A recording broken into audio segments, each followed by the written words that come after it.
Hey guys, tonight we travel back not to a castle or a battlefield, but to the dusty belly of the Persian Empire, somewhere between dusk and dawn, where a single rider tears across the earth faster than you can read your morning email. That's right.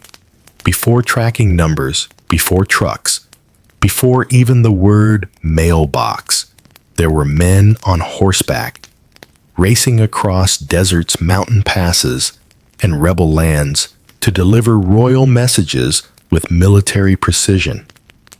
No breaks, no weekends, no excuses. And tonight, you're one of them. You pull your cloak tighter. The night air is colder than expected. Your horse shifts beneath you, impatient. Hooves stamp against the rocky trail. Above the sky is bruised with stars, clear and unnervingly wide. Somewhere behind you, in a royal city you left nearly 2 days ago, a satrap is either trembling or scheming, depending on whether the letter you carry reaches the King of Kings in time. So, before you get comfortable, take a moment to like the video and subscribe, but only if you genuinely enjoy what I do here. Let me know where you're listening from and what time it is there. I love seeing how far this little sleepy empire stretches. Now, dim the lights, maybe turn on a fan for that soft background hum, and let's ease into tonight's journey together. The saddle creaks as you lean forward. A hawk cries in the distance, perhaps startled by the smell of something old and iron in the wind. The trail is ancient here, older than memory, worn into the stone by generations of hoofbeats. You're on the King's Road, the Royal Road, the artery of the Achaemenid Empire. It stretches nearly 700 kilometers from Sardis to Susa, and you're somewhere in the middle. To the untrained eye, this might look like a lonely stretch of wilderness. But you know better. Every few hours, hidden behind groves or built into rocky escarpments, there's a posting station, each manned by handlers, scribes, cooks, and the all-important horse masters. Your horse is one of many in a relay. You won't ride him the full distance, thank Ahura Mazda for that. You'll switch steeds every 25 to 30 kilometers, maybe sooner if the trail gets rough. The next one's just ahead, its breath already puffing clouds into the chilly air. The handler, half asleep with a wool blanket over his head, hears your approach and jolts up, eyes wide. He doesn't greet you. He doesn't have to, because you're wearing the sash. Royal couriers always wear the sash, deep red, embroidered with a golden pattern that's said to shimmer when you pass through firelight. No one dares delay you.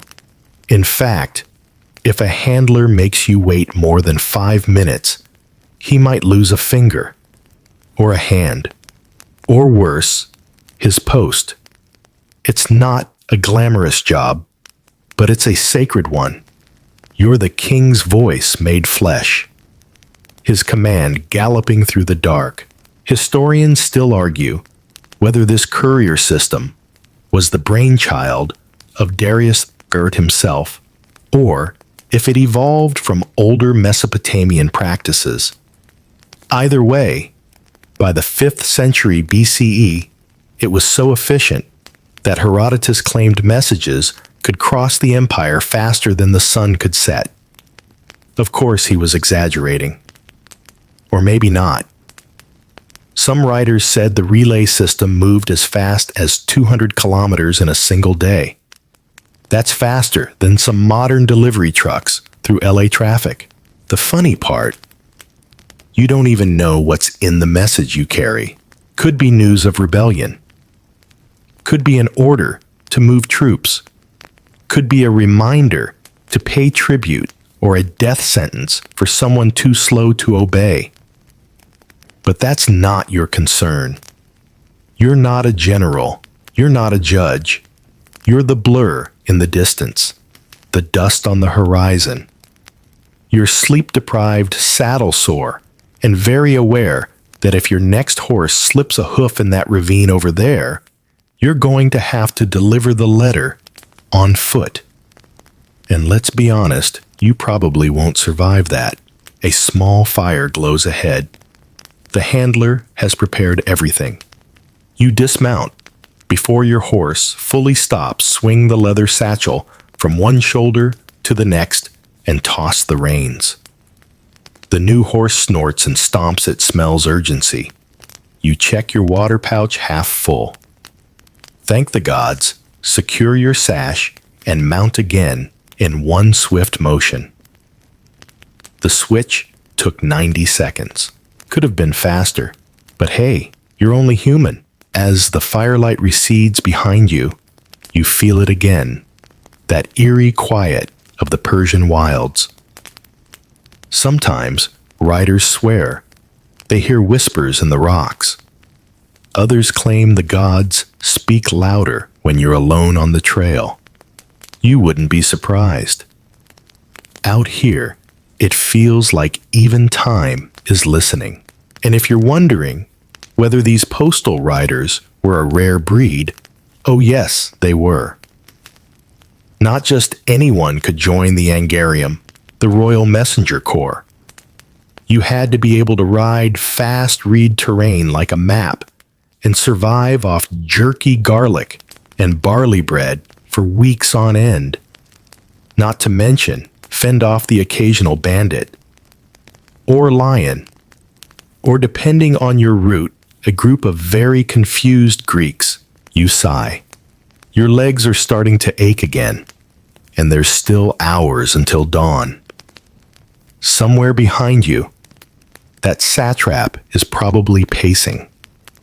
Somewhere ahead, the king sleeps under a canopy of stars, unaware of the windburn on your face.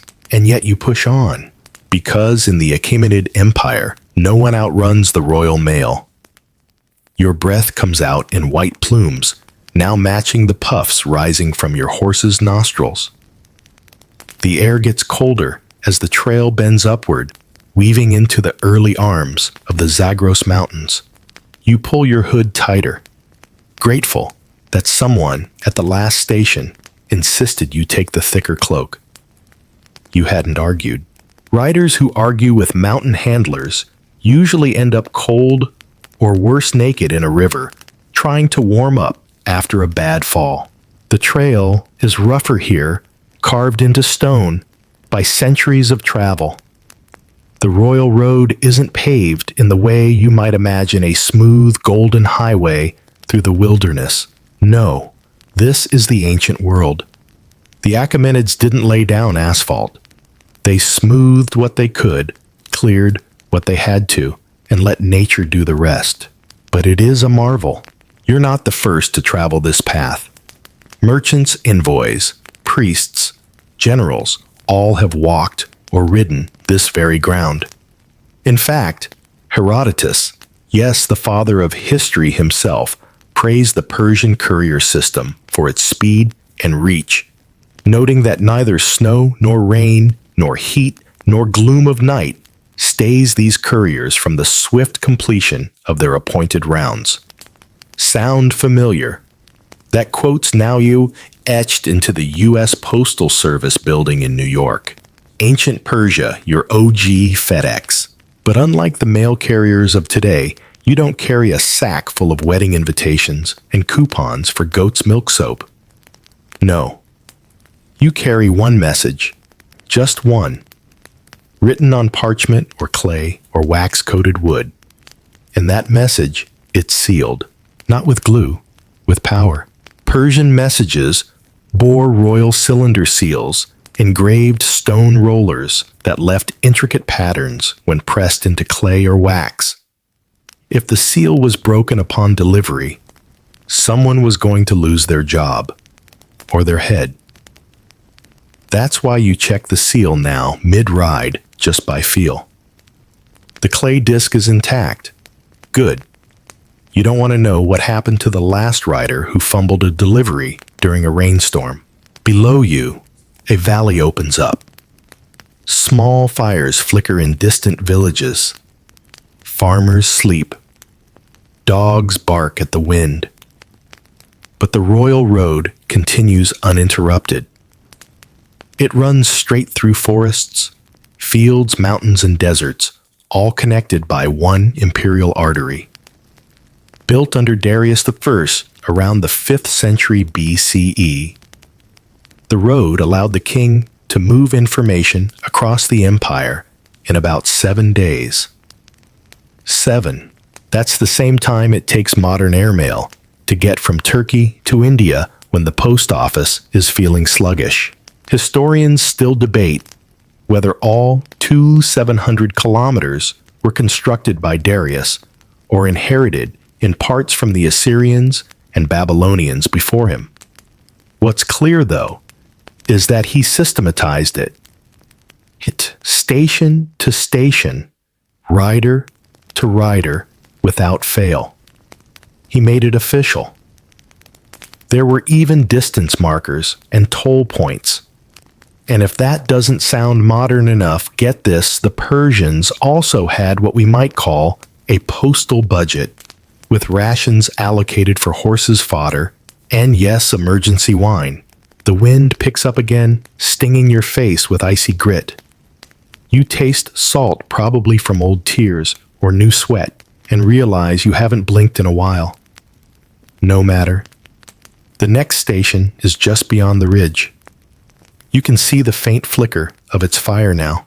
Each relay station, called a Piratazish, sits about 25 kilometers apart. That's the sweet spot, far enough to stretch a good horse close enough that it won't die under you. These stations aren't just stables. They're miniature hubs. You'll find a stable master, a record keeper, a cook, and sometimes when the region is dangerous, a small group of immortals, the elite Persian guards who ensure nothing gets stolen and no one gets clever.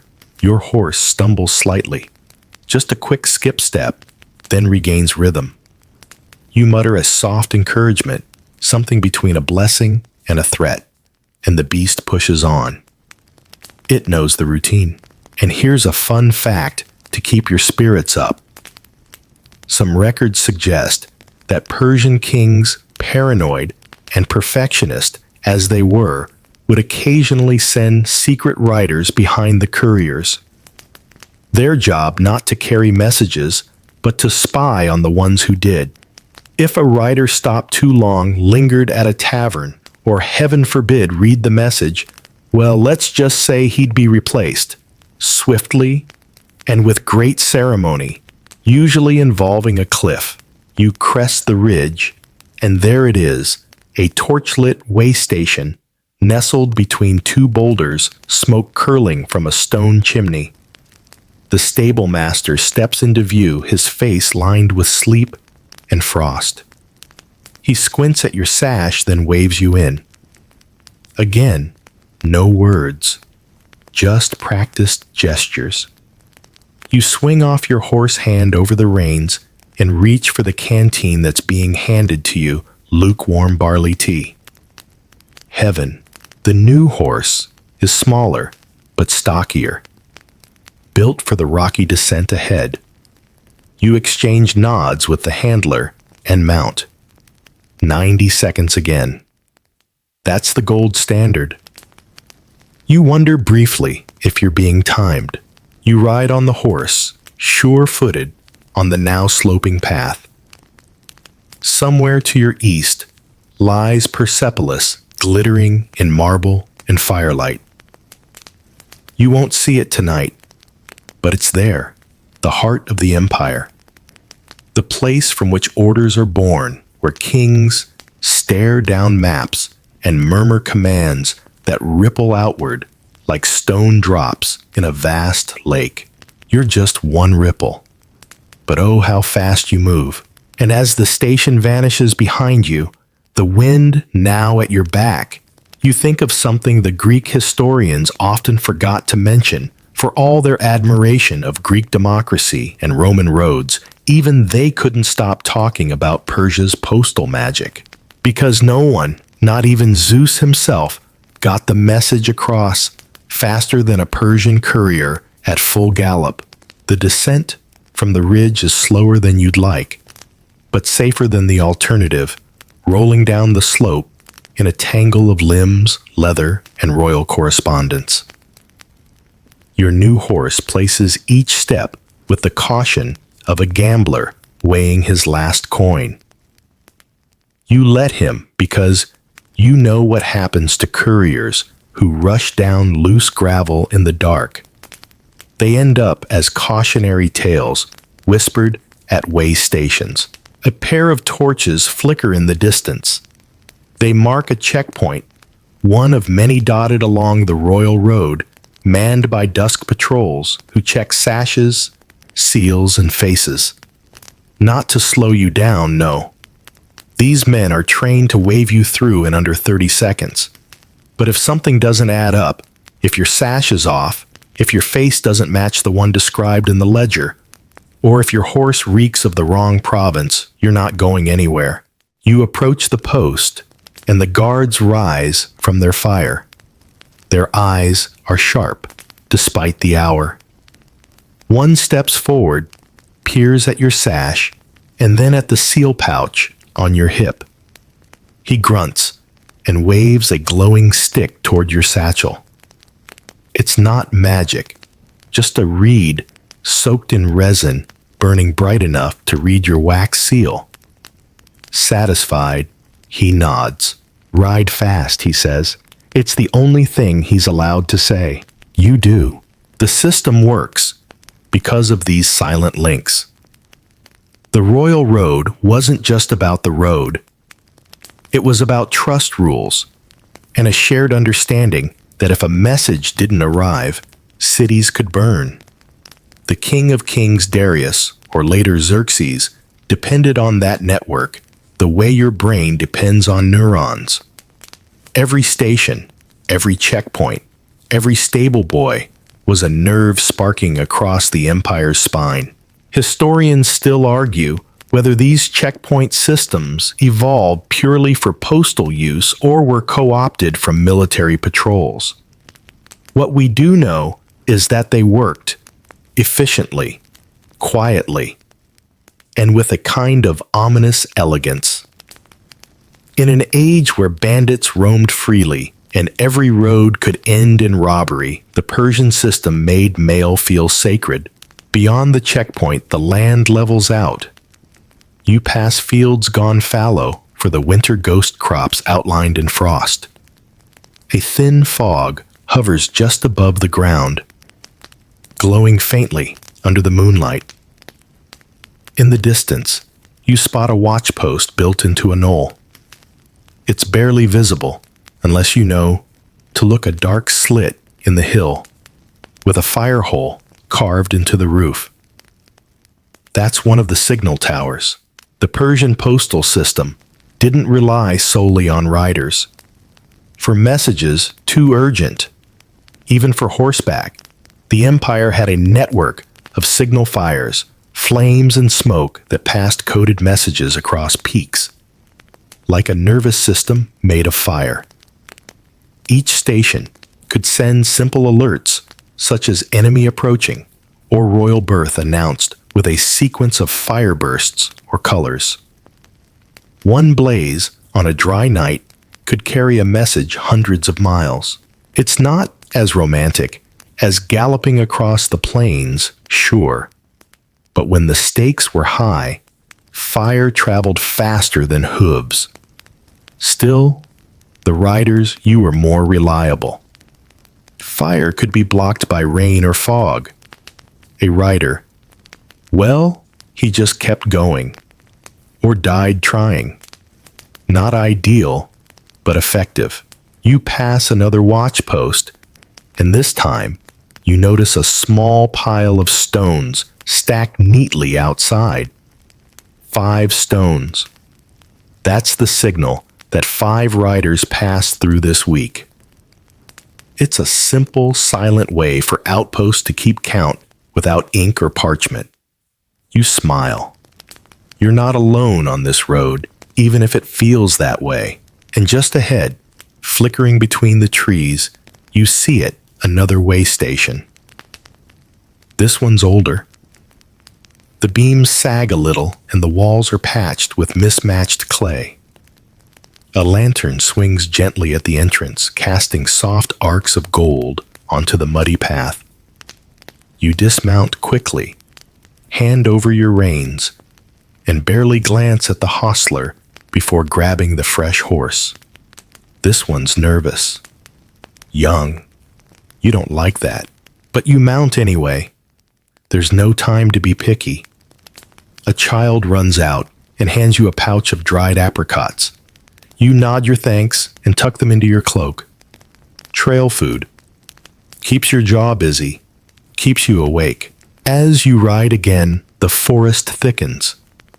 The torches are fewer here, and the path narrows.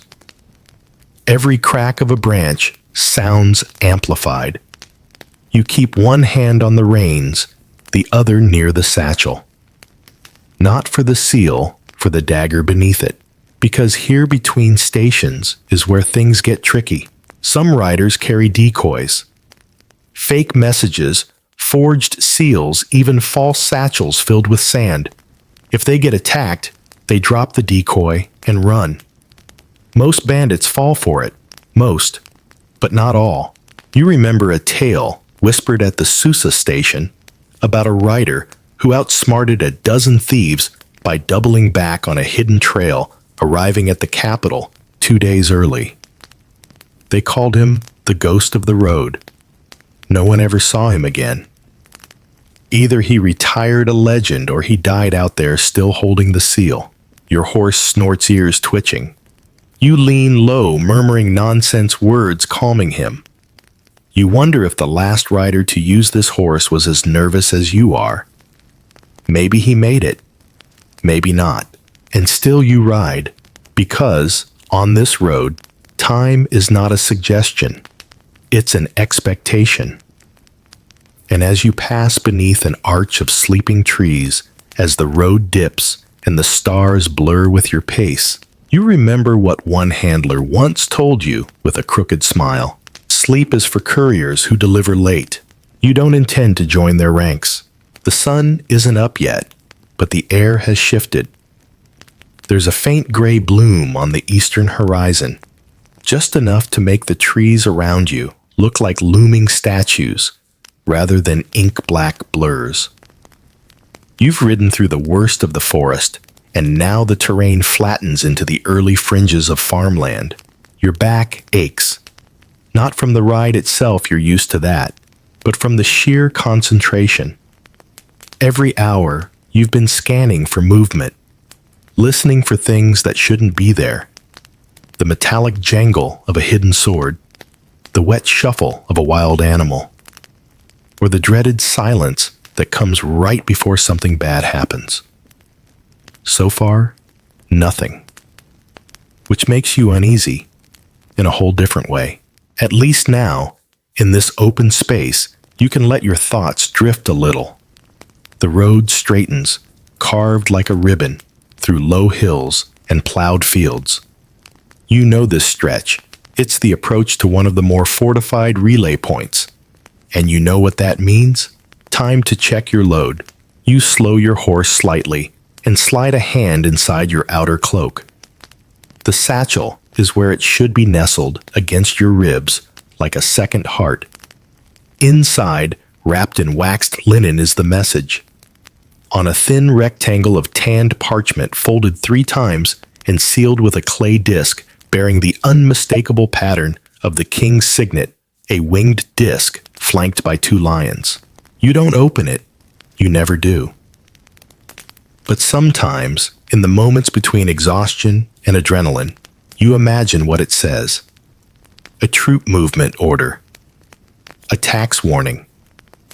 Maybe an invitation to some obscure celebration involving fermented camel's milk and awkward political alliances.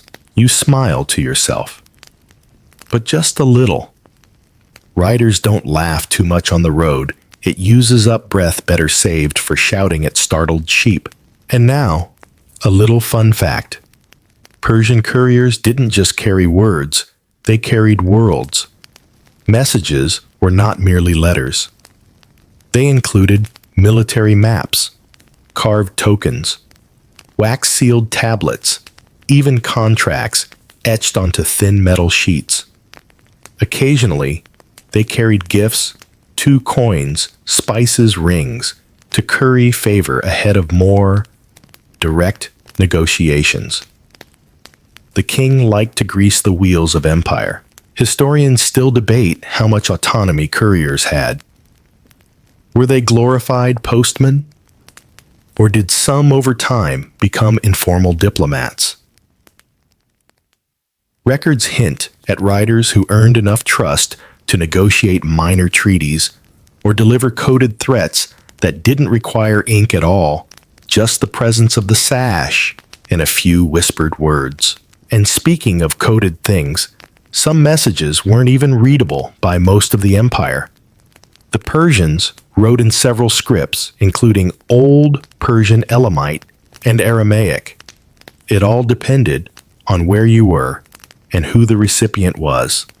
Most imperial messages were drafted by scribes trained in multiple languages, linguistic Swiss Army knives in a sense. The result, a standardized system where even distant corners of the empire, from Egypt to Bactria, could receive and interpret royal orders without delay. Of course, for particularly sensitive messages, codes were used simple substitution ciphers, sometimes even numeric ones. A common trick was to assign a list of numbers to words and only send the numerical list. The recipient would need the key or be very, very good at guessing. But you don't need to guess. You just need to deliver. The fortified station comes into view now. Built of brick and stone, its walls are higher than most, probably because it borders a less friendly region. You recall something about uprisings here a few years ago.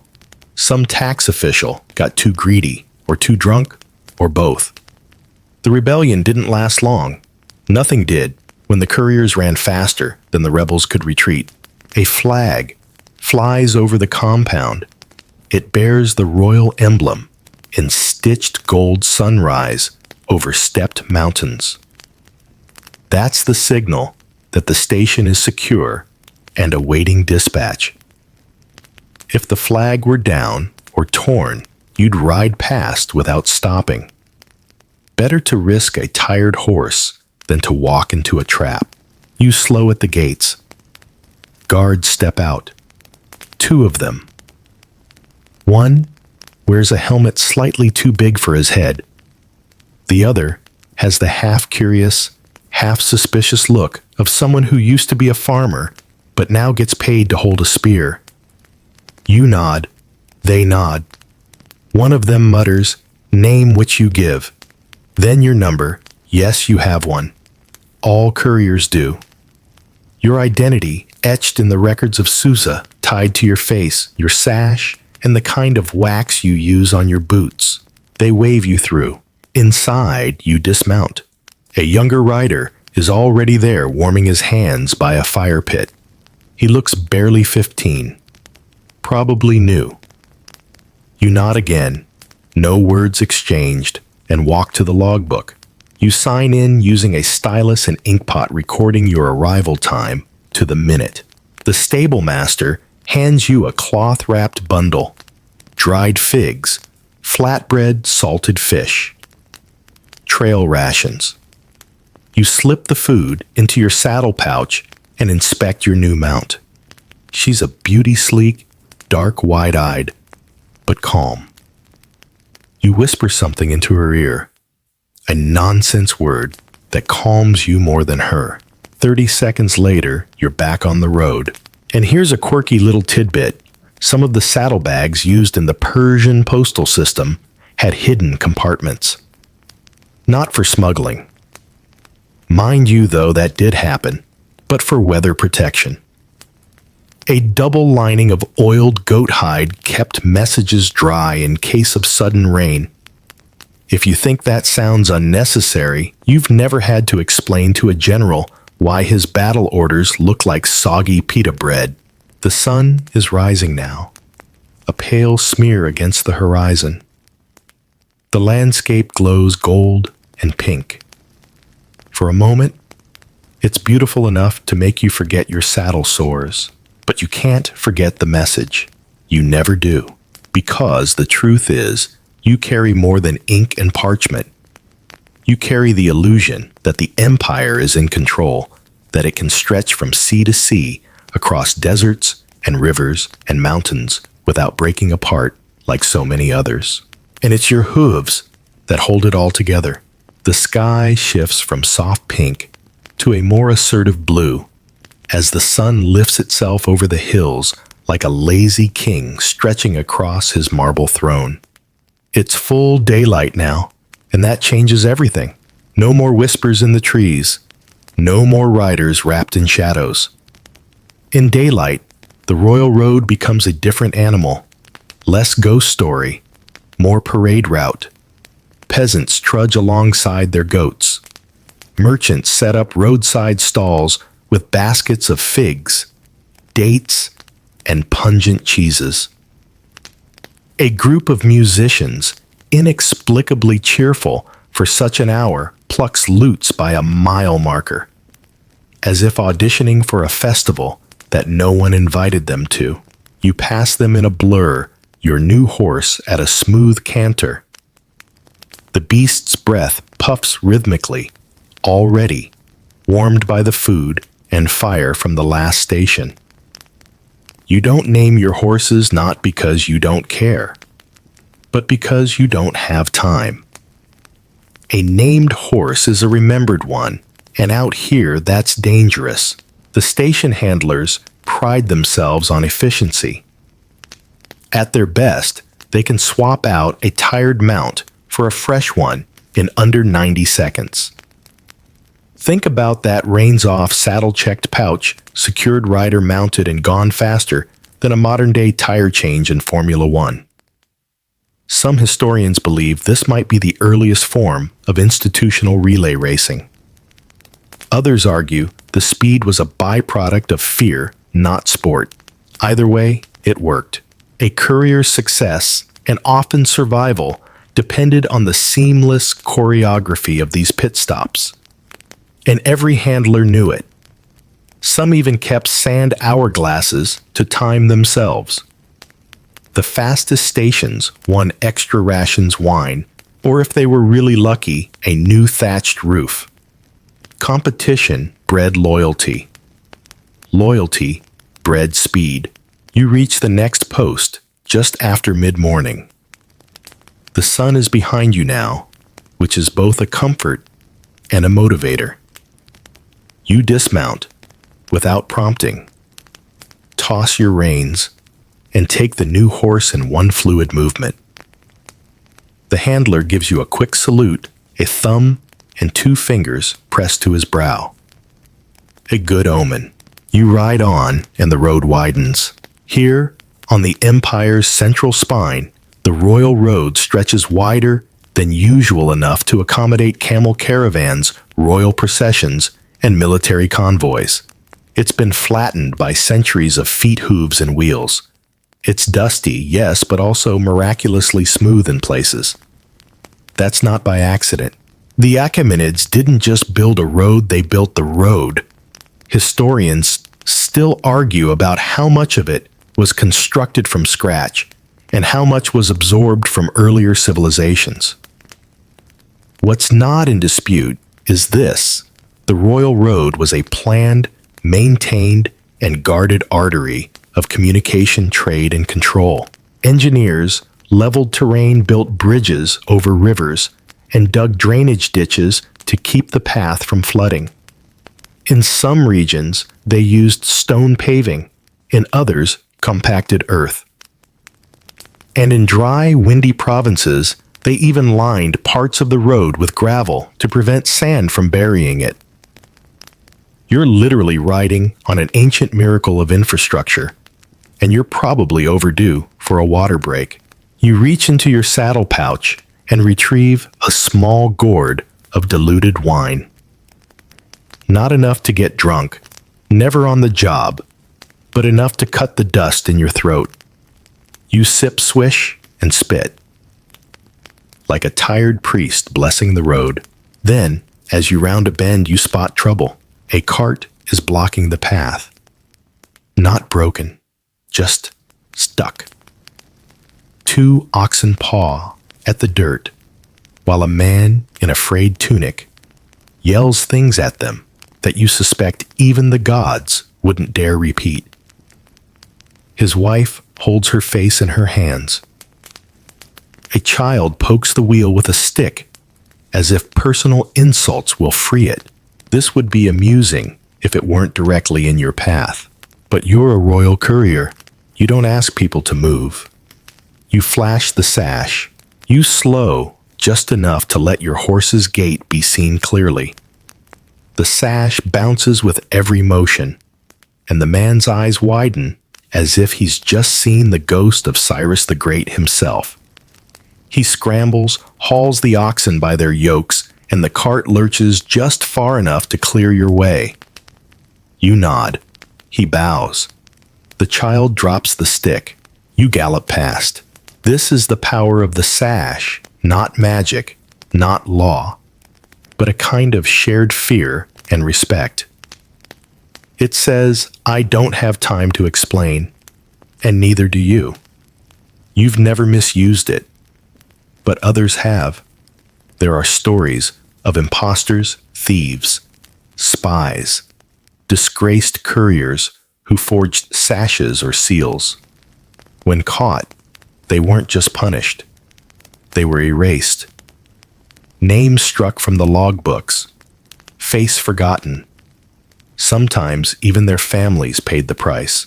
To prevent forgery, each sash was woven with a unique thread pattern. No 2 were alike. Handlers were trained to spot the smallest error.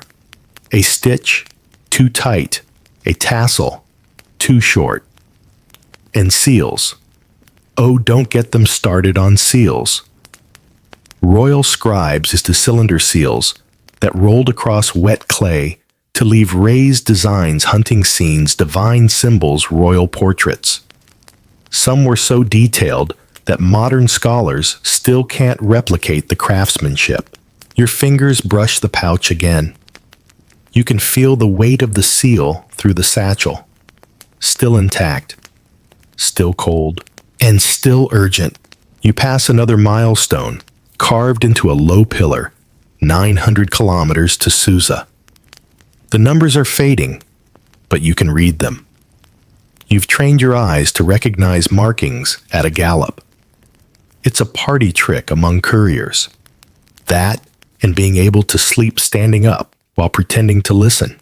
You don't stop, because out here, speed isn't just impressive. It's sacred. The road continues winding toward a thin thread of smoke in the distance, your next stop. Another station. Another horse. Another set of eyes watching your sash. And still the message rides with you, perfectly silent, perfectly sealed. You've been riding for what feels like days, though the sun is barely at its peak. The royal road rolls on endlessly beneath you. Dust hoofbeats dust, and more hoofbeats. But you don't complain. You don't even sigh. Because in your line of work, the moment you start counting miles, you start wishing for rest. And wishes are for people who don't carry messages that could change the fate of empires. The horse breathes steadily beneath you. Every muscle, primed, trained for this one purpose. You guide it without thinking, kicking gently here, shifting your weight there. Like a dance partner you've rehearsed with 1,000 times. Then you see the milestone ahead. Someone has scrawled a crude drawing on it, probably a bored child or a frustrated merchant. It's a little figure with wild hair, a scribbled crown, and something suspiciously like donkey ears. You chuckle quietly. Even royal roads aren't immune to graffiti.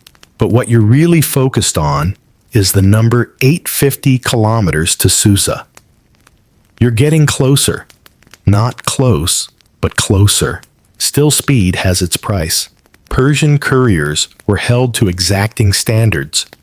There were rules, very clear ones, about how long it should take to get from one station to the next.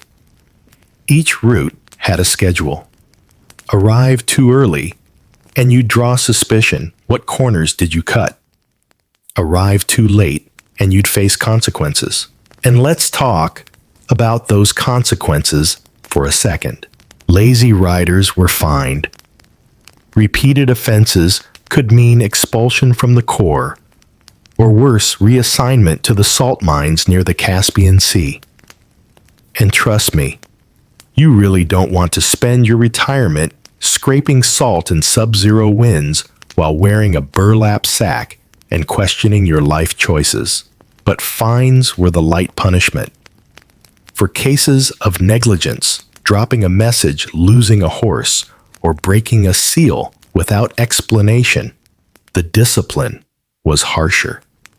Public lashings, demotions, or worse, being stripped of your sash in front of a crowd. That wasn't just humiliating, it was identity erasure. A courier without a sash was like a lion without claws. Still recognizable, but pitied more than feared.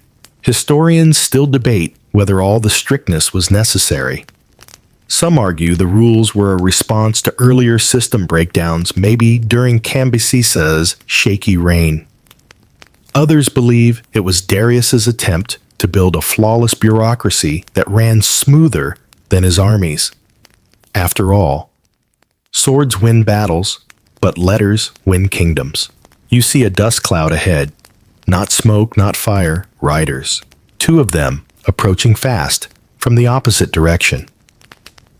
You tense for a moment, checking your satchel again. But relax once you see their sashes blue with a silver weave. That marks them as provincial dispatchers, not Royal Express. Probably carrying tax reports or grain inventory sheets. Important, yes, but not your level. As you pass, the lead rider raises a hand in greeting. You return the gesture, a closed fist to the chest, quick and clean. You don't stop. Couriers almost never stop for other couriers, not unless something's terribly wrong. You keep riding. Soon, the landscape shifts again. You're entering one of the Empire's drier regions, red earth, sparse shrubs, and the occasional skeletal tree twisted like it gave up halfway through becoming a tree. The wind here carries sand that scratches your face like tiny whispers. You squint and lower your hood. This is where it gets hard. The heat isn't unbearable, but it's deceptive. It drains you slowly. There's no shade, and the road seems to shimmer ahead like a mirage. But you push on. You reach a post just past midday, this one smaller, more exposed. The handler there barely has time to douse your horse with water before you're mounted again. No rations this time. Just a canteen refill and a wordless nod. Your new horse is taller, leaner. Desert stock, built for endurance over speed. As you ride, you feel the rhythm change less, bounce more, glide. These horses know how to conserve energy. And while we're talking conservation, here's a curious fact. Persian postal riders sometimes traveled with two horses. One carried the message, the other carried backup supplies, or was used as a spare. Not unlike a pit crew on hooves. The idea was that if one horse went lame, the rider didn't have to wait hours for help. He just switched saddles and rode on. Not always feasible, of course, only on long, unbroken stretches. But when it worked, it was genius. The road curves toward a low ridge, and you see a caravan in the distance, camels, merchants, guards. You steer wide. Caravans are slow, noisy, and chaotic. They always seem to be arguing about directions or prices, or who forgot the dried apricots. You zip past a blur of movement and dust. A few heads turn. One of the camel drivers shouts something rude about show-offs, but you're already gone. You remember a joke a handler once told you? How do you know if a man's not a courier? He tells you his name, his favorite color, and his opinion about taxes. You, on the other hand, are a courier. You don't talk much. You don't complain. You ride. And if something goes wrong out here, if a wheel breaks, if a horse dies, if a bridge collapses, you're expected to improvise. Build a raft. Bribe. A boatman. Ride a borrowed donkey backwards through a ravine, if that's what it takes. You don't not deliver the message, because, in the eyes of the king, your message is time itself. And no one disrespects the king's time. The wind starts to bite again. Only now, instead of dust, it carries something wetter, colder, a warning of a storm crawling over the horizon. You glance up. The sky is still mostly clear, but out east, thick clouds pile up like forgotten laundry, and the air hums with pressure. You keep going. Because of course you do. Rain, snow, heat, gloom. None of these are excuses for a Persian courier. There's an old saying among the Angarium. If the gods wanted rest, they wouldn't have made us fast. You're not sure if it's wisdom or sarcasm. Probably both. Your horse begins to breathe heavier as the wind picks up. The terrain here isn't helping. It's a shallow, rolling plain. But the soil has turned to clay beneath the thin, dust-slick, treacherous when wet. A bad fallout here might not kill you, but it'll certainly kill the schedule. And in this job, that's close enough. Ahead, the royal road narrows again, carved between two low bluffs. This section is known among couriers as the funnel. It channels wind like a flute, sometimes strong enough to rip a hood clean off or spook a younger horse into bolting. You slow a little, murmuring reassurances to your mount, who's already starting to twitch his ears in warning. As you enter the funnel, you brace yourself. The first gust comes sideways, sharp and dry. Then another, colder this time, pushing straight against your chest. You lean forward, tucking close to the saddle. The wind screams between the cliffs, dragging at your cloak, snapping it behind you like a battle flag. And then it hits rain, not a polite drizzle. A sudden, stinging downpour that slaps your face and soaks your hood in seconds. The road below turns slick, but your horse keeps its footing barely. You push forward, blinking hard against the sting. This is what separates the seasoned from the novices. Anyone can ride a good horse in good weather. But storms strip away pride and leave you with reflex and grit. Luckily, the Persians planned for this too. The royal road, in its more exposed regions, had occasional storm shelters, simple rock structures built low to the ground, barely larger than a shed. One such shelter lies just up ahead, carved into the face of the cliff. You spot it through the curtain of rain, like a dark mouth yawning open. You guide your horse toward it.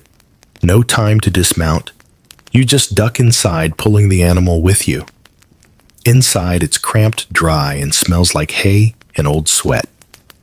There's a fire pit in the center, long dead, and scratched graffiti on the walls names messages, the occasional crude drawing of what might be a camel or an offensive caricature of a satrap. You decide not to interpret. You check your satchel again. The wax seal is still intact. The linen wrap around it has held up against the damp. You breathe slow, controlled just long enough to get your bearings. Then you give your horse a rub behind the ears, mount up again, and ride back into the storm. Because again, of course you do. Historians still argue about the total number of riders employed by the Achaemenid Empire at its peak. Some suggest thousands, others say fewer, with only elite routes getting full relay coverage. But all agree on one point: the system worked. How well did it work? Let's take a modern comparison. Today, sending a high-priority diplomatic cable from Istanbul to Tehran, roughly the same distance as Sardis to Susa, can take a few hours with military-grade networks. In ancient Persia, couriers could cover it in about 7 days using only muscle, horseflesh, and grit. And yet, delays were rare. How? Because of people like you. Every handler, every scribe, every stable boy had a role. But the courier bore the weight. Quite literally. The message never left your side, not for meals, not for sleep, not even for, well, nature breaks. That's why your belt carries a waxed pouch, light, discreet, and blessed by the temple scribes. You emerge from the funnel, soaked but unbroken. The land widens again. The storm fades behind you like a scolded dog howling as it retreats across the hills. The road ahead is glistening, the puddles reflecting sky. You ride harder, because ahead another challenge awaits: the salt flats. Wide, open, deceptively beautiful. The Persian Empire's salt plains could cook a man from below while freezing his lungs from above. No shade, no cover. Just heat by day, chill by night, and white earth that cracked like eggshells under the weight of a galloping horse. But here's where Persian logistics shine. Salt flat routes had special shade, stops, open canopies raised on stone columns, built just high enough to shelter riders from the worst of the midday sun. They weren't for sleeping, just for resting horses, refreshing water skins, and letting your brain cool down before it melted out of your ears. You reach the edge of the first flat just as the sun pierces the last shreds of cloud. The wet road beneath you turns to packed salt. Your horse hesitates, wise animal, but you urge it forward. The canopies rise like skeletal wings in the distance, strange and still. And suddenly, despite the sun, despite the storm, despite the ache in your back and the numbness in your toes, you feel it. Pride. You're part of something bigger. You're one thread in the vast fabric that binds this empire. A runner between minds. A whisper with hooves. And whether the wind howls, the rain bites, or the road disappears beneath you, the message must go on. The salt flats stretch out like a frozen sea, glittering, cracked, blinding. Under your horse's hooves, the white crust crunches with a strange, brittle softness, like stepping on ancient parchment. The sun above is merciless. It doesn't shine, it sears. And now that the storm's rage is behind you, it's replaced by something almost worse: silence. A thick, dry, humming silence that makes you acutely aware of every breath, every hoofbeat, every slight rattle of the wax seal on your hip. You squint into the shimmering horizon. Everything ahead looks like it might be a mirage. Even the royal road is barely visible here. No stone markers, no carved channels. Just a general direction, remembered in the bones of those who've ridden it before you. You You steer by instinct, by sun angle, and the faint hint of wagon wheel indentations that ghost the terrain like fossils. Your canteen is half empty. Your horse's breath has gone from strong to sharp. You murmur encouragement, rubbing the saddle horn with your gloved thumb, a small ritual to pass the time. That's when you feel it, the first hint of resistance. The horse slows. Its steps grow hesitant. You lean forward, whisper again.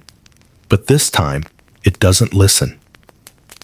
It shakes its head and stumbles slightly. Salt flats are deceptive. They look solid, but underneath pockets of brine, soft sinkholes, and sometimes sharp crystals that slice hooves like knives. You dismount. Yeah, walking the flats isn't fun, but it might save your horse. And without your horse, well, you're not a courier. You're just a very sweaty pedestrian with an overdeveloped sense of duty and a royal death warrant in your bag. You lead the horse on foot, feeling the sun draw sweat from every pore. The sash clings to your side, now soaked and slightly crusted with salt. The message, still dry, still secure. You think of the old saying, the road is not loyal. The message is, it's not meant to be comforting. Then, through the haze, you spot it. A figure. At first, it's just a dot, then a silhouette. Another courier. Definitely. You know the stance, the sash, the gait. But something's wrong. The horse is riderless. The figure is dragging one rein behind him. His cloak flaps like a torn banner. You call out. He doesn't respond. You jog forward, leading your own mount. As you approach, the man raises his head slowly. His face is raw, sunburned, and his eyes squint against the glare. You notice blood dried mostly. A bandage wrapped around his arm, soaked through. He mutters something. You catch only fragments. Attack. Outpost. Barely got away. Bandits disguised. And then you understand, the last station you were heading toward, it's been compromised. This isn't common. Bandits usually know better than to target royal posts. But sometimes, especially in regions where satraps are weak and bribes are cheaper than soldiers, rules dissolve. You glance at your own satchel, and you make a decision. You hand the man your water skin and give him salt tablets from your pouch. Then you guide him to your horse, tie the reins of his limping mount to yours, and send him back the way you came. You memorize his courier number. He whispers a thank you. You say nothing, because now you're going to do something you haven't done in years. You're going off-road. Persian couriers were trained for emergencies. Every major station had alternate paths, hidden goat trails, smugglers' routes, even dry riverbeds that doubled as silent highways. They weren't marked on official maps, but if you'd memorized the scribe's riddles and the handler's old stories, you could find them. You turn east toward a gap between two low cliffs, a canyon trail, narrow, shaded, dangerous. But at least it doesn't have bandits dressed as guards waiting to slit your throat and pawn the king's seal. You ride again, and the silence here feels different. Not the vast, crushing quiet of the flats, but a focused, alert hush. Birds scatter as you pass. Lizards dart across warm rocks. You press forward. Half an hour in, and your instincts kick into full gear. You hear something soft, hoof beats, not yours. You dismount again. Flatten against the canyon wall. The path ahead is tight. And if someone's coming the other way, a rider rounds the bend. Not a courier, no sash, no satchel, but a sword. He sees you. You don't hesitate. You throw a fistful of salt dust into his horse's face. An old trick. The beast rears blinded. The rider tumbles off swearing. You dart past him on foot, grabbing your reins, dragging your horse into a sprint. You hear him curse again, then cough as he eats a mouthful of salt-crusted gravel. You don't look back. Persian couriers didn't train to fight. They trained to survive. Every station drilled emergency evasion tactics, how to hide in plain sight, how to blend in with caravans, how to use your sash as a makeshift sling or bandage. The Empire didn't expect you to win battles, just to make it through. You break out of the canyon onto a flatter trail. The royal road reappears ahead, like an old friend waiting patiently. You've lost time, but not the message, and not your nerve. You ride again faster than before. The wind returns this time from the south, warm and dry. It carries the scent of tamarisk and distance. You've beaten the bandits. You've outpaced the storm. But your greatest challenge is still ahead, because the message, whatever it is, must get through. You're back on the royal road, but everything feels sharper now. Every tree branch looks like a signal. Every traveler's face is a potential mask. Once you've been ambushed, even nearly, it changes how you ride. You don't trust the silence anymore. Still, the rhythm returns, hoofbeat after hoofbeat, like a metronome set to the pulse of the Empire. Then, out of the corner of your eye, you see them, 3 riders, not dressed like couriers, not bandits either. Their robes are too fine, their posture too stiff, and they aren't on the road, they're beside it, riding parallel, watching you. You instinctively tug your sash forward to make it more visible. The red and gold glint slightly in the afternoon light. That alone should be enough. It is. The riders veer off, disappearing behind a dune. Possibly guards. Possibly spies. Possibly just wealthy men who didn't like the look of a courier galloping like death was on his heels. Which, to be fair, you are. You reach the next station just before sunset. It's heavily guarded, and the gatekeeper waves you in with no questions asked. You dismount and head straight to the officer in charge.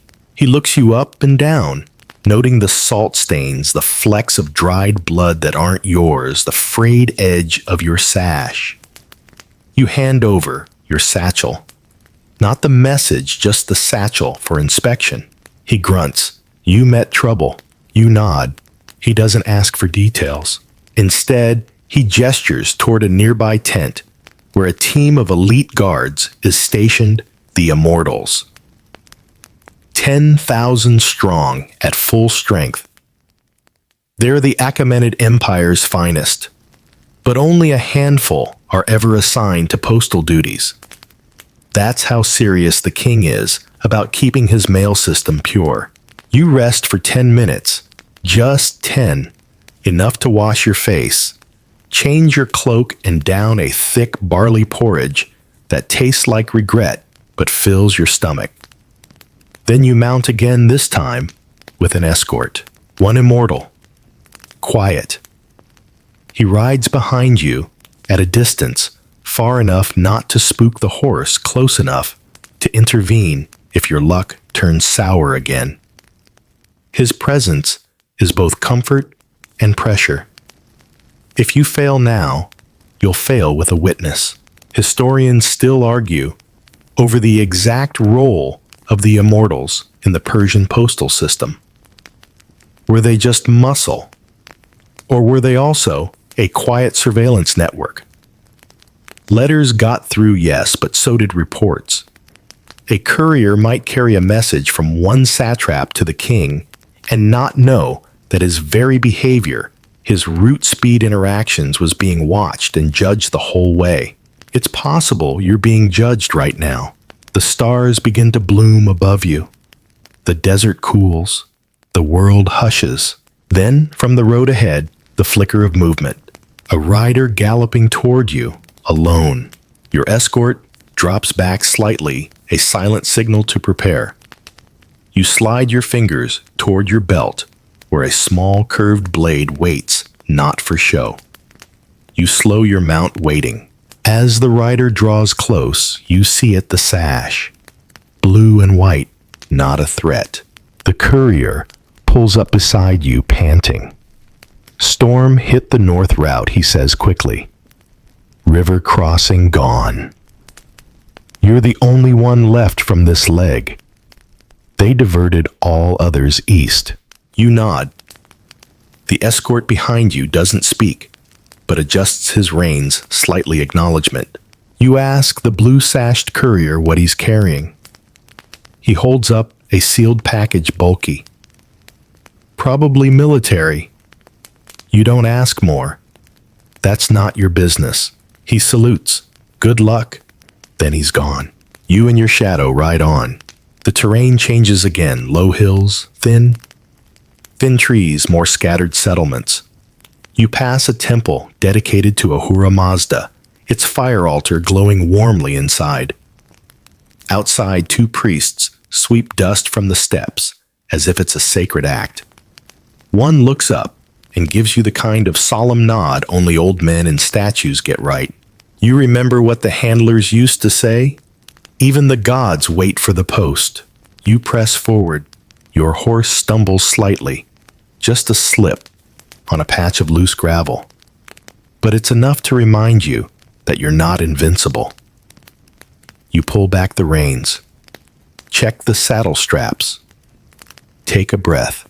You've been riding for over 14 hours today. And yet, you keep going. Because somewhere ahead in the distance, you can't yet see someone waits for this message. And whether it's a battle order or a love letter from a king to his distant wife, whether it's tax code revisions or a quiet directive to remove a rival, it's not your place to judge. Your job is to carry it. Across windstorms, ambushes, and treacherous ground. And you will, because when you wear the sash, you ride for more than speed. You ride for the rhythm of the empire. You ride for its heartbeat. And tonight, as the moon rises silver over the road, you and your horse are that heartbeat. The moon climbs higher as you ride deeper into the night. By now, your body has passed through pain into numbness and back into a strange kind of calm. It's the courier's rhythm, your muscles moving before your mind, your eyes adjusting before you even think to blink. Out here, instincts are sharper than thoughts. Thought slows you down. Your escort, the silent immortal, keeps his steady distance. He hasn't spoken a single word since joining you. You suspect he's one of the few assigned specifically to monitor the higher priority dispatches. You wonder if he knows what's inside your message. Maybe, maybe not. The immortals rarely need to read anything to know what's going on. Still, it's not his job to deliver the message. That's yours. Ahead, the next station flickers into view, more of a checkpoint than a full relay post. Just two guards, a small fire, and a wooden gate across the path. You slow your horse and nod. The sash catches the firelight like a banner. One of the guards lifts the gate. The other squints at you, then at the escort, and wisely decides not to ask anything. You don't dismount. You don't need a new horse yet, and the fire is too small to offer warmth. Instead, the guards hand you something better, a small clay vial. Ink. You raise an eyebrow. It's for the scribe ahead. Apparently supplies are running low. You tuck it into your pouch next to the sealed message. Now, you're carrying two things that could tip the empire slightly in one direction or the other. Funny how much power fits into a pouch smaller than your fist. You move on, and this perhaps is a good moment to slow your thoughts and consider the real artistry behind the system that you serve. The Persian postal infrastructure didn't begin with fast horses. It began with fast scribes. Long before messages moved, they had to be born. And to do that, Persia employed a network of master scribes men and occasionally women trained from childhood in not just writing, but translation encryption and poetic diplomacy. These weren't mere clerks. They were calligraphic tacticians. Imagine this: a royal order is spoken in Old Persian. It must be translated into Aramaic because the recipient lives in Babylonia. But the recipient's satrap prefers Elamite, so the messenger must carry a duplicate in that language too, all written by the same scribe in the same evening while fasting for a religious observance and sitting cross-legged on a carpet that hasn't been cleaned since Cyrus was king. And then the ink itself. Oh, the ink. It wasn't just soot and water.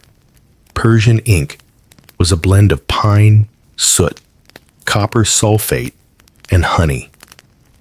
That's right.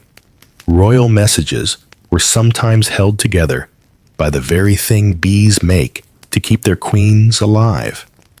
There's poetry in that. You remember visiting a scribe's chamber once long ago, before your first solo run. It smelled of parchment rosewater and anxiety. The scribe was an old man with eyes like river stones and fingers stained black to the knuckle. He didn't look at you when he handed you the scroll. He just muttered, "Guard it like your spine." He didn't need to say more. Now, as you ride through a narrow canyon lined with jagged rock, you feel the message at your side like an extra rib. You shift in your saddle not to make yourself comfortable. Comfort is a luxury, but to ensure the pouch is still pressed securely against your side. It is. Your escort whistles once soft and low. You halt. He rides up beside you for the first time, points ahead with his chin. You strain your eyes. There's a movement on the cliff above. Small. Maybe animal. Maybe not. You both wait. Then, after a moment, a shape scuttles away. A goat. Or something goat-sized. You exhale. The escort says nothing and falls back again. The only message you get from him is the one written in muscle tension: "Stay sharp." You ride on. Soon, the canyon opens into a plain again, and in the distance you see a flicker of something unusual. A scribe's tent. Not at a station. Out in the open. It's rare, but it happens. Sometimes, the Empire sets up temporary ink camps in regions where messages are being relayed rapidly. Battle zones, disputed territories, political hotspots. This one looks recent. The canvas is still white. The guards posted outside are yawning but alert. And there, hunched over a flickering oil lamp, sits a scribe copying a message onto 3 separate scrolls with frightening speed. You dismount, hand over the clay vial, and without a word, mount again. The scribe doesn't look up, just nods. You think of the bees again. You're not stopping here. Your message is too urgent. And as you gallop away, you realize something.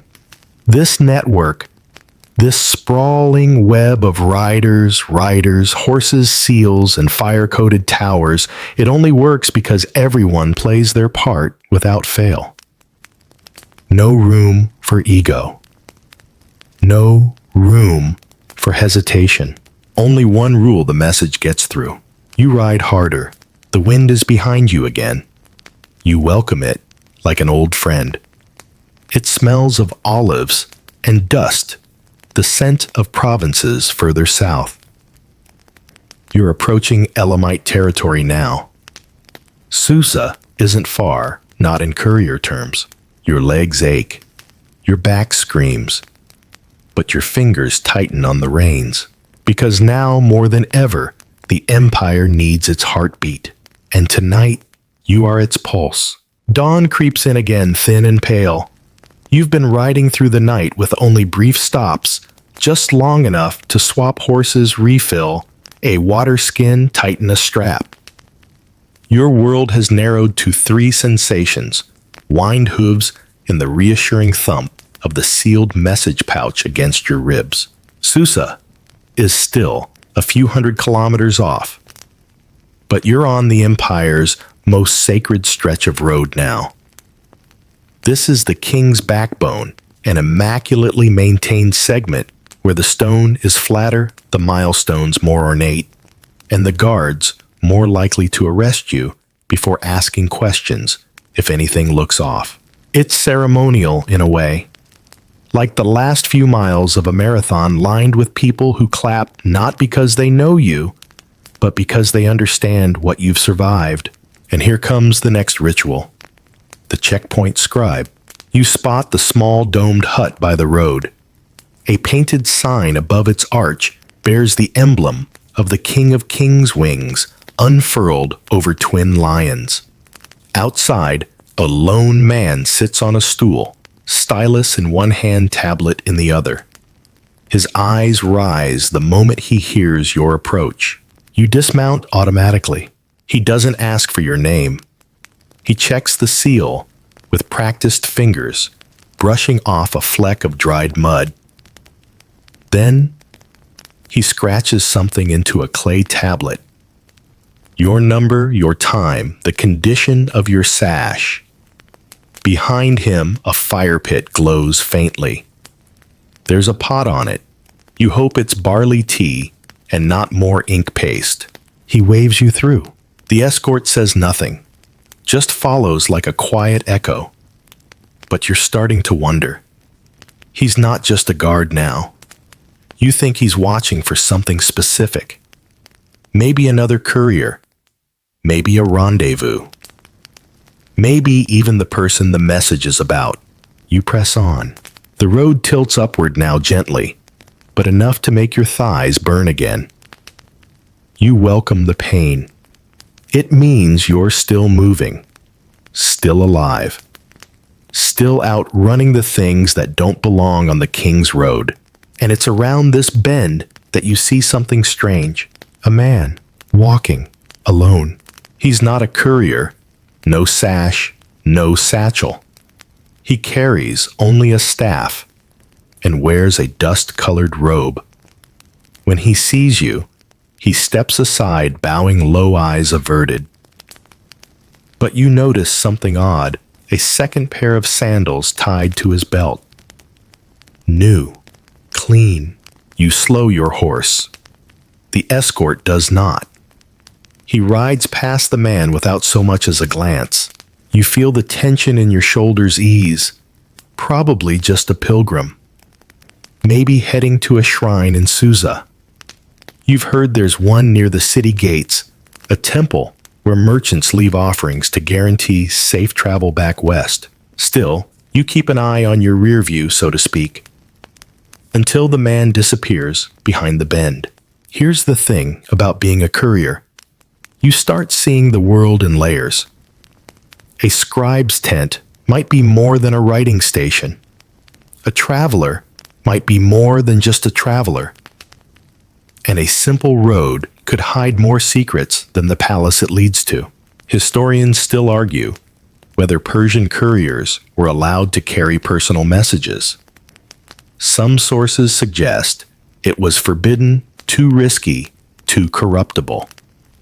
Others claim there were gray scrolls, unofficial notes passed along with a wink and a coin, often between nobles, sometimes between lovers. No one can agree. But out here, truth and regulation don't always gallop at the same pace. You've never carried a gray scroll, not knowingly. But once years ago, an old woman at a station handed you a cloth pouch with figs inside. She said it was a thank you for her son, who'd made it home from war because the king's orders had reached the front in time. You still think about that. The road begins to flatten again. You spot a grove of date palms in the distance, planted not wild. That means irrigation. That means people. That means civilization is creeping closer. And there, nestled between the palms and the road, a lone rest station, modest but well kept. It's the final station before the capital gates. Beyond here, couriers are expected to ride straight in without stops unless ordered. You dismount, hand off your horse. The station master greets you formally. He's older than most, with a beard that looks like it's won several arguments with time. He examines your sash, checks your seal, and says something rare. You've made good time. You nod. He looks at the escort behind you, and him. The immortal doesn't reply, just hands over a token. The station master blinks, then bows slightly. Not to him, to whatever he now knows about your mission. You're given a new mount. Sleek, gray, battle-trained, you mount. The station master doesn't offer food or drink, and you don't ask. He simply raises one hand in farewell, and then you ride again. The road ahead is lined with markers, each one more ornate than the last. They tell stories in their carvings, victories, floods, diverted palaces built. You don't stop to read them, but your eyes catch glimpses. One shows a king raising his arms as lions bow. Another depicts a courier leaping from his horse, a scroll outstretched. You wonder if he made it in time. You intend to, because now you're approaching the place where messages stop moving and start meaning. Susa awaits. The first thing you see isn't the city walls, it's the shimmer. Susa rises like a mirage over the plains, its baked brick towers glowing gold under the morning sun. The road straightens its final stretch, lined with flowering shrubs and trimmed tamarisks. The capital doesn't just appear, it announces itself. Your horse senses the shift too. Its ears perk forward, hooves thudding harder on the firm road as if it knows this is the end of the race. The immortal rides slightly closer now, protocol. No courier enters the capital unaccompanied at this speed. Too many risks, assassins, false messengers, eager bribe givers with heavy purses and heavier secrets. As the gates draw nearer, you slow to a trot. There are lines of merchants, pilgrims, and tax officials, already forming, each one clutching scrolls or goods or sick goats, hoping for passage or permits or redemption. But you don't wait in line. The gate captain sees your sash before he sees your face. He doesn't ask questions. He steps aside and calls to his men. One lifts the heavy beam across the inner gate. Another clears the narrow pass. Your escort flashes his token, and the guards go rigid. Then you're through, hooves clicking on clean stone as the walls of Susa swallow you whole. Inside, the city is already humming. Vendors shout in Elamite Aramaic and Greek. Scribes hurry across courtyards with armfuls of documents. Camels groan at being unloaded.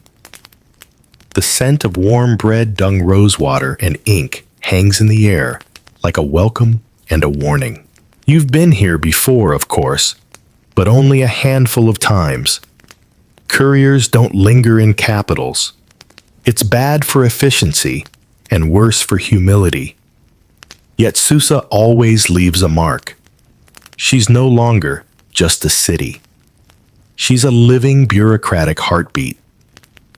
Every policy, every war, every whispered betrayal, it all flows through here. Your horse weaves expertly through alleys designed to disorient invaders. The escort makes no sound, no signals, but your route has clearly been decided already. You're not heading to the public courier lodge. No tavern, no scribe's hall. This message is going uphill. You pass the bronze lion fountain, its mouth trickling with clear water. A little girl drops a fig in it and runs giggling into a crowd. You don't stop. Next comes the Hall of Couriers, its red banners snapping in the breeze. The guards out front see you but say nothing. One of them mouths something like "fast one," but you're gone before it registers. Then the rise. The road climbs sharply toward the palace quarter. Terraced gardens fan out to either side, populated by date palms, cypress, and flower beds groomed by men who have never once ridden through a storm, with a message that might crush someone's future. You admire their work anyway. It takes discipline to prune roses. Just a different kind. The stone beneath your hooves is smoother now, too smooth. Your horse slips slightly. You ease it back to a trot. The escort pulls ahead for the first time, flashing another token at the final gate. It opens. The Apadana courtyard spreads before you. It's quiet here. Too quiet. No market noise. No livestock. Just the shuffle of sandals, the whisper of scribes, and the faint rush of water from the royal canals. Sunlight strikes the columns like they're being anointed. Birds wheel above in lazy arcs. This is where messages become memory. The immortal dismounts. He turns to you and nods once. It's not approval. Not quite. Just recognition. You dismount too. A servant appears silent as a breath. He gestures to a shallow pool where you may rinse your hands and face. Ritual cleanliness. Not just about dirt. It's about the message. You clean yourself dry, your hands on a linen cloth handed to you, and finally reach for the satchel. You haven't opened it once. You've barely even looked at it. But now you cradle it like a sleeping child. You are led through a side corridor, through a narrow hall, painted with lotus blossoms and winged lions until you reach the message chamber. It's smaller than you imagined. Just one low dais, one cushioned bench, and one figure waiting, a senior court scribe, flanked by two guards with spears that look ornamental but are definitely not. The scribe is older than dust and more precise than geometry. He gestures. You step forward. You present the sealed packet. He examines it, running his fingers across the seal's pattern without breaking it. Then he nods. Your job is done, except it isn't. The guards step forward, not toward you, but toward the doors. They close them silently, sealing the chamber. The scribe looks up directly at you for the first time. You're to remain, he says, voice like brittle papyrus. The king will send reply by you. You bow, you say nothing, and you wait. This isn't normal. Replies don't usually go by the same writer. But sometimes, rarely they do. When discretion is more valuable than speed. When the message concerns not just a province, but the very idea of empire. You feel your muscles locking back into readiness. No sleep yet. No bath. No wine. Not until the second message moves. Historians still argue whether the Persian postal system was as centralized as it appeared. Whether riders ever went straight to the king. Whether messages were always read, copied, filtered before reaching the throne. But you're not a historian. You're the courier, and the seal on your hip is still warm from the ride. You sit in silence. Not out of fear, though that's there too, but out of ritual. This chamber is a vessel, and you are part of its ceremony. The scribe doesn't speak again. The guards don't move. The doors remain shut.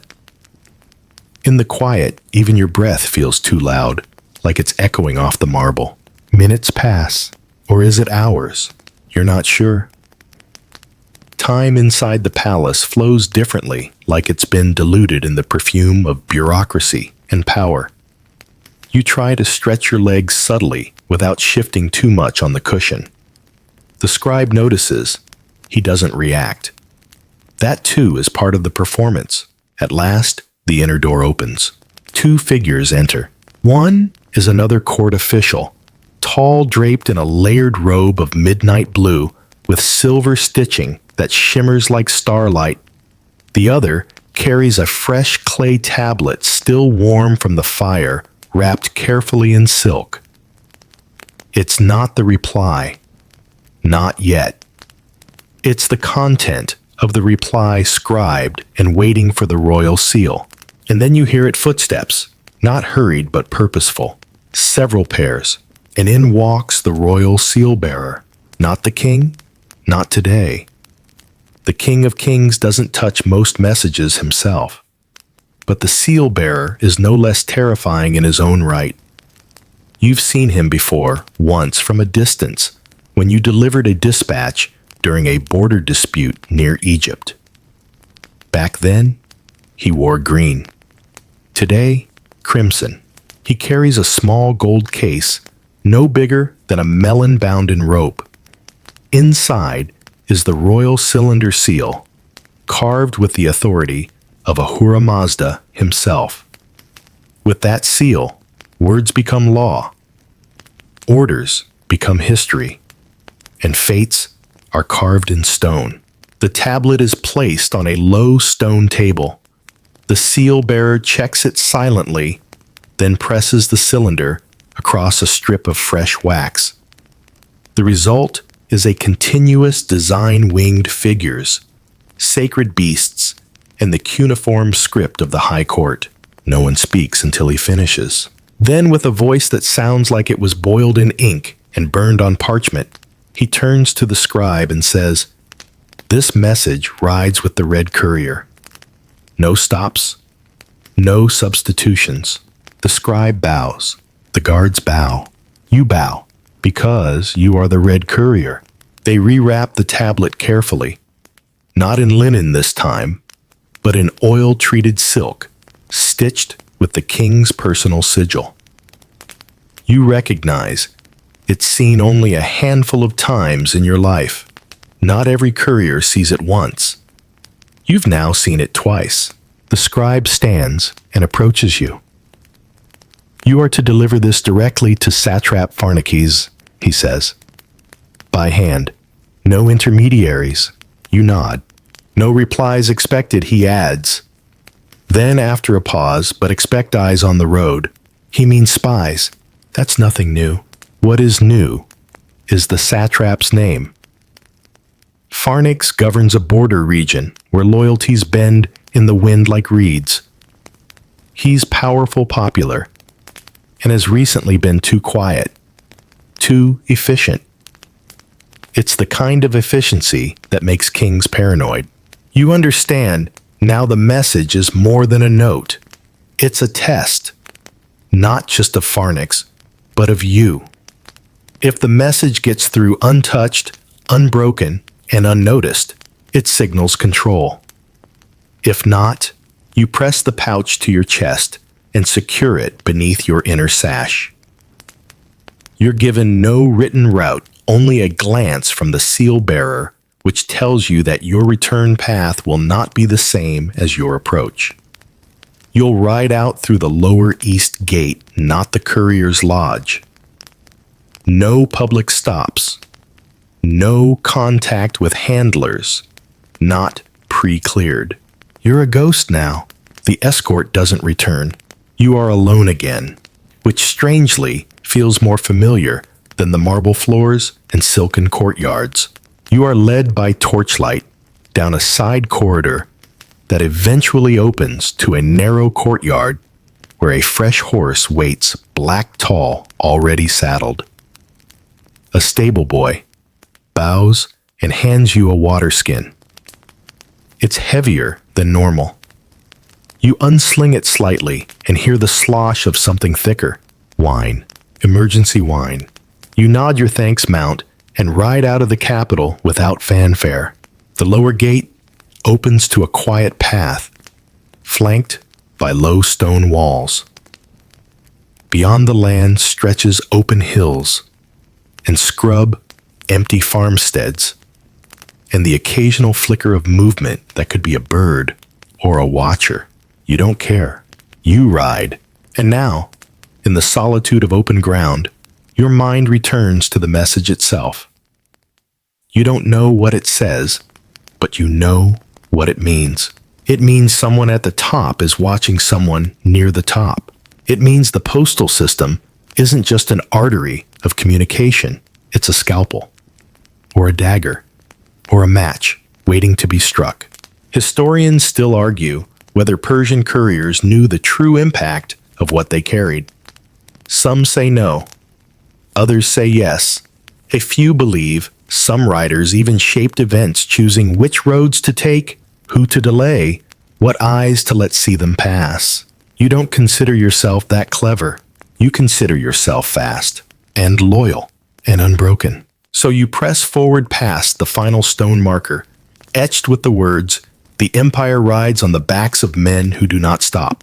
You don't stop because someone in a marble room lit a lamp, and now, 1,000 kilometers away, a man named Pharnaces will sleep with one less illusion.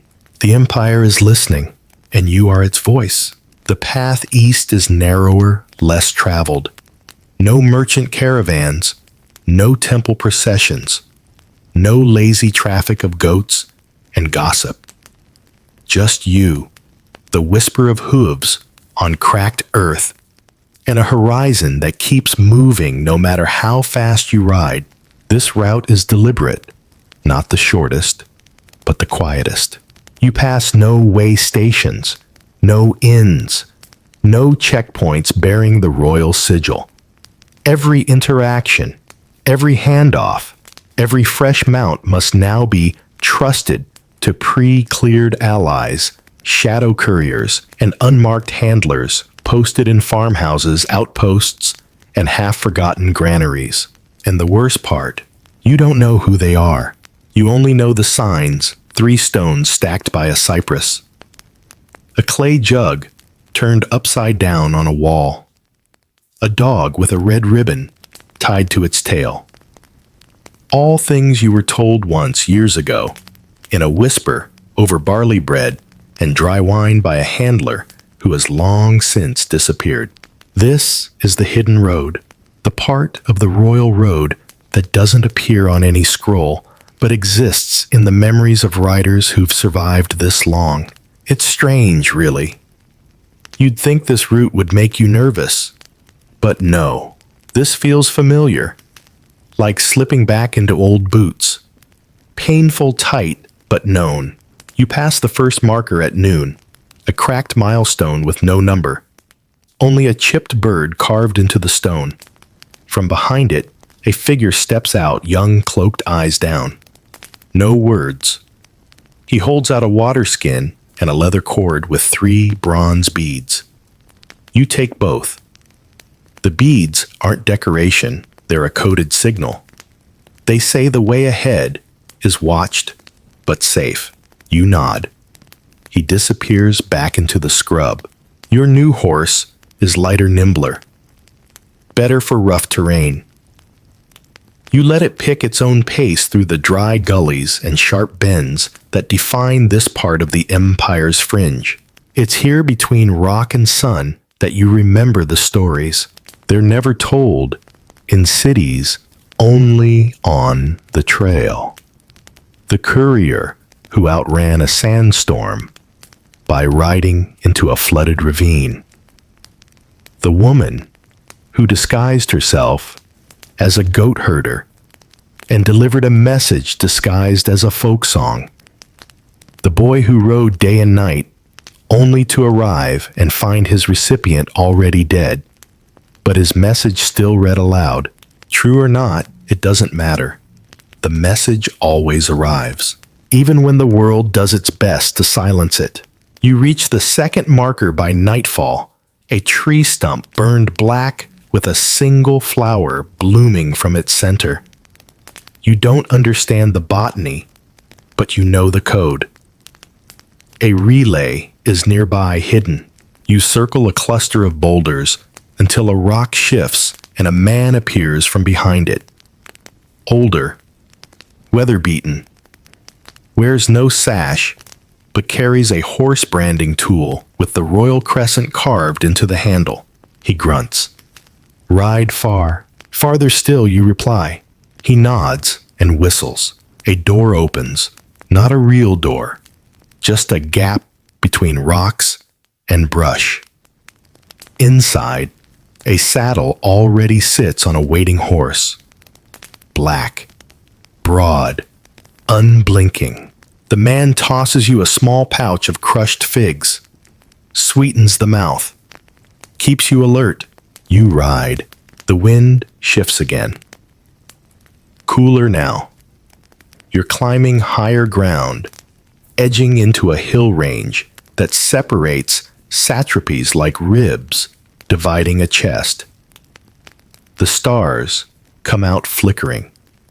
You recognize their patterns instinctively.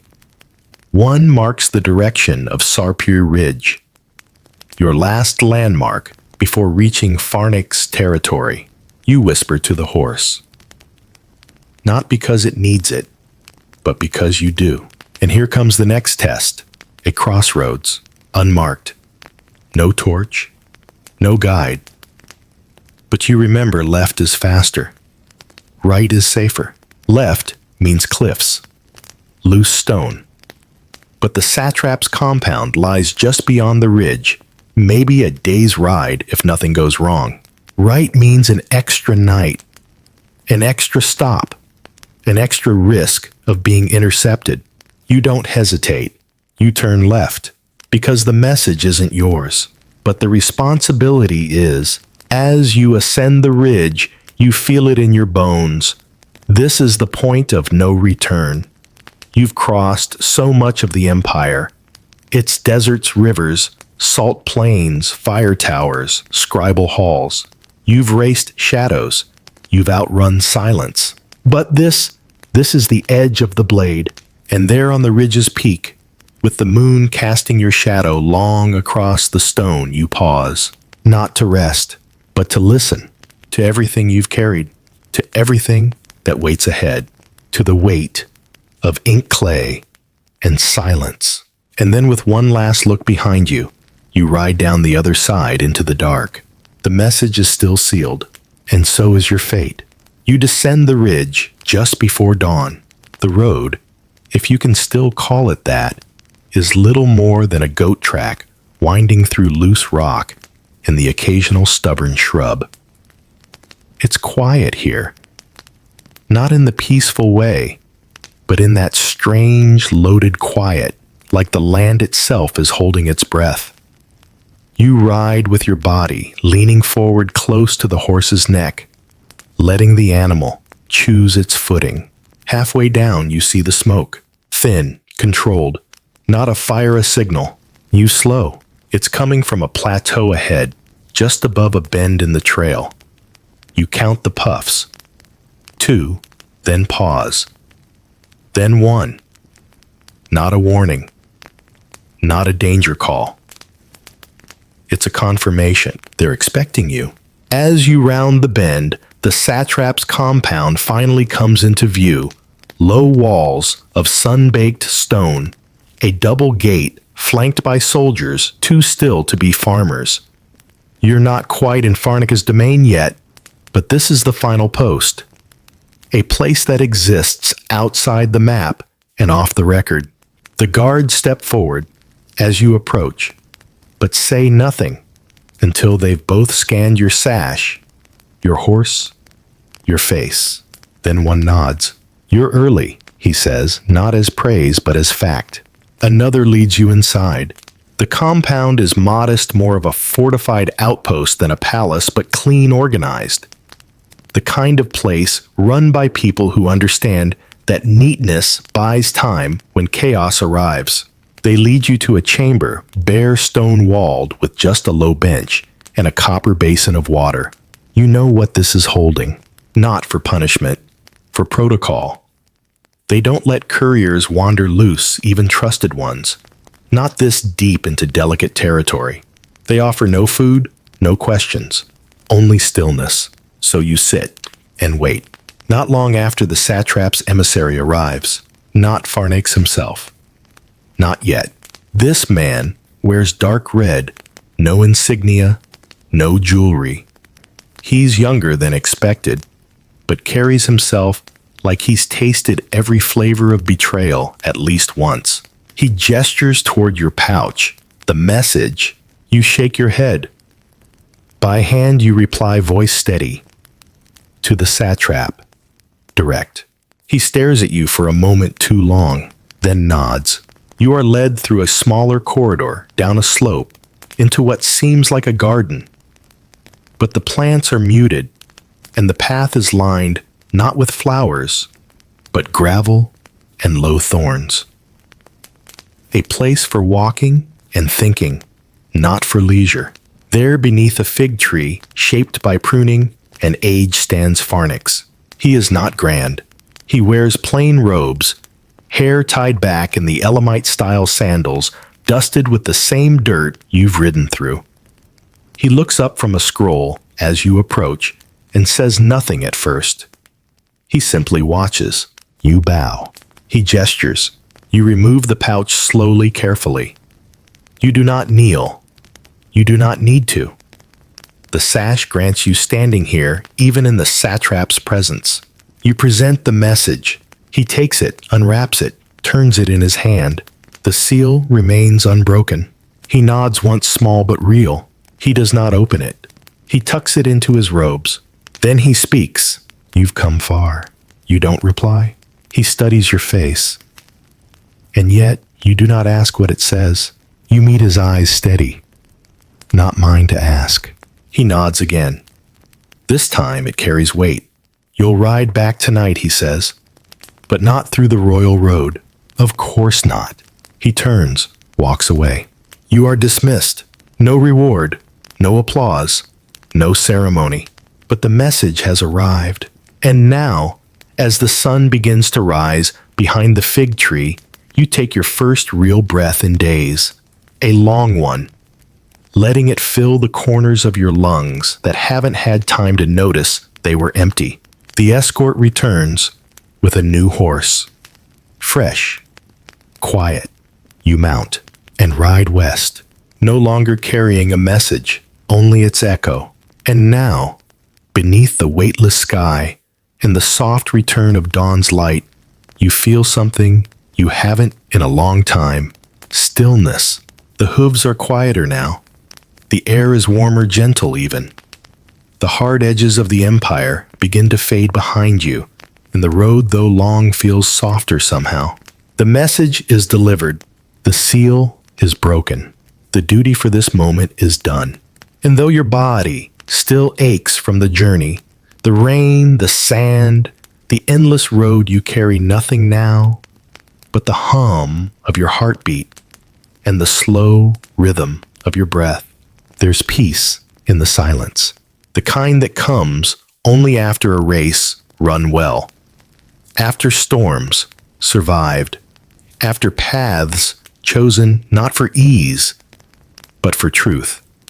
You are not the king, not the satrap, not the scribe.